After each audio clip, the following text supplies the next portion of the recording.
August 10th. Walt Disney's Peter Pan, Tiger Lily. It was a hot summer night in Neverland. So hot, in fact, the poor lost boys couldn't sleep.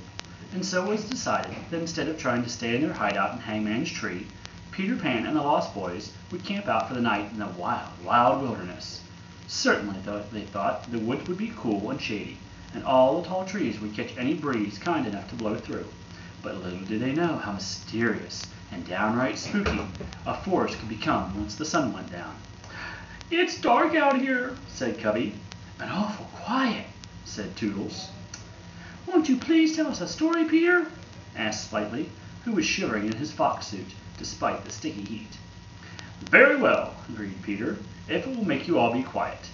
I will tell you the story of the very first time I ever camped out in the wilderness, which, by the way, was the first time I met Tiger Lily.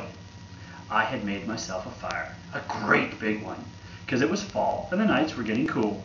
I'd just laid my head down on a patch of nice, soft moss, when all of a sudden I heard a rustling in the shadows. "Indians!" the Lost Boys gasped. But Peter shook his head. "Not Indians," he told them. "That's what I thought at first, too. No, this was something bigger.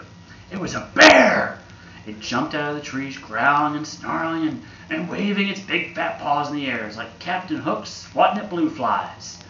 I'd never seen such a mean, angry beast before or since. So, what did you do?" asked the Lost Boys.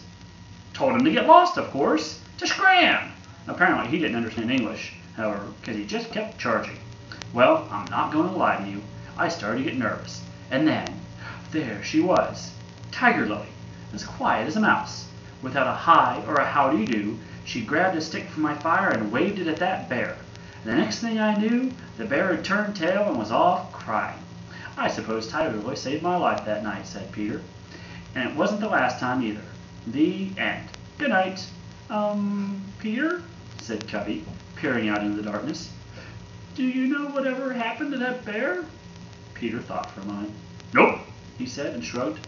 "Probably still out there wandering around, I guess." He yawned a big mischievous grin. "Now stop your yammering, close your eyes, and go to sleep." The end. Good night, girls.